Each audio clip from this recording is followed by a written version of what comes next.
It is toward the complete realization of this divine love that the whole world is moving.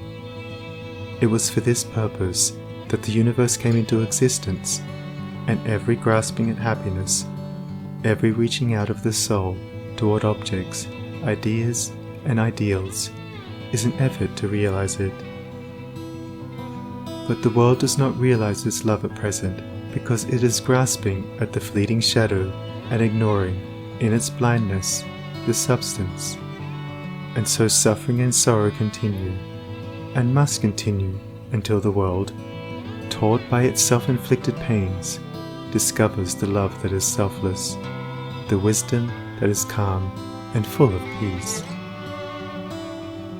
And this love, this wisdom, this peace, this tranquil state of mind and heart may be attained to, may be realized by all who are willing and ready to yield up self, and who are prepared to humbly enter into a comprehension of all that the giving up of self involves. There is no arbitrary power in the universe, and the strongest chains of fate by which men are bound are self-forged. Men are chained to that which causes suffering because they desire to be so, because they love their chains, because they think their little dark prison of self is sweet and beautiful, and they are afraid that if they desert that prison, they will lose all that is real and worth having. Ye suffer from yourselves, none else compels, none other holds that ye shall live and die. And the indwelling power which forges the chains and built around itself the dark and narrow prison can break away when it desires and wills to do so, and the soul does will to do so when it has discovered the worthlessness of its own prison, when long suffering has prepared it for the reception of the boundless light and love. As the shadow follows the form, and the smoke comes after the fire, so effect follows cause, and suffering and bliss follow the thoughts and deeds of men. There is no effect in the world around us but has its hidden or revealed cause, and that cause is in accordance with absolute justice. Men reap a harvest of suffering because in the near or distant past they have sown the seeds of evil. They reap a harvest of bliss also as a result of their own sowing of the seeds of good.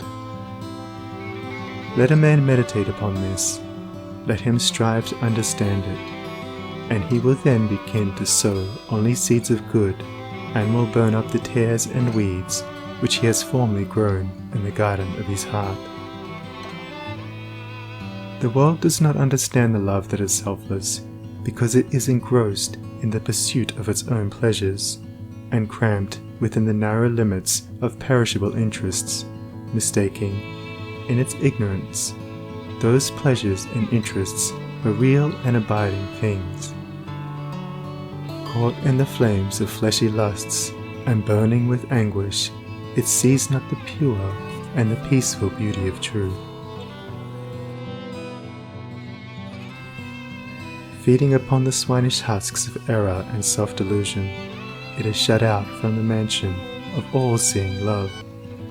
Not having this love, not understanding it, men institute innumerable reforms which involve no inward sacrifice, and each imagines that his reform is going to right the world forever, while he himself continues to propagate evil by engaging it in his own heart.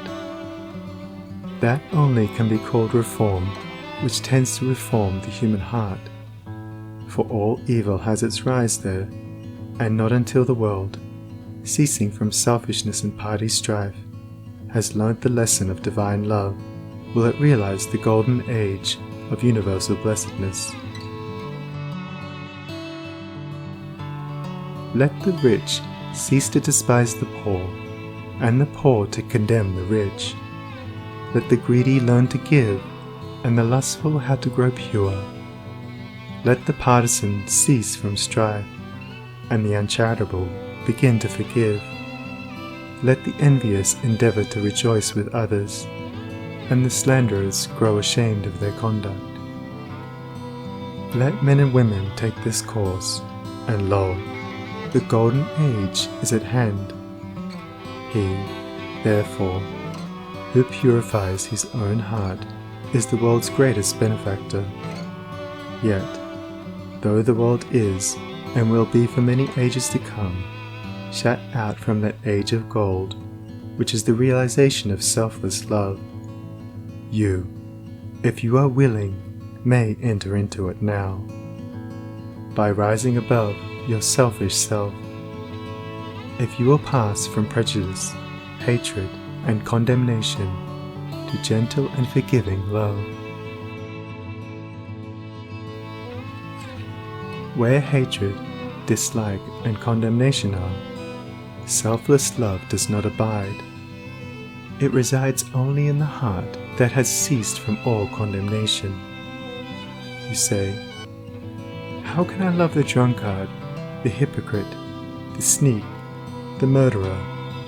I am compelled to dislike and condemn such men.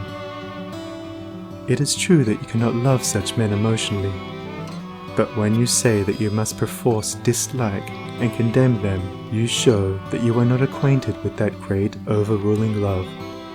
For it is possible to attain to such a state of interior enlightenment as will enable you to perceive the train of causes by which these men have become as they are, to enter into their intense sufferings, and to know the certainty of their ultimate purification.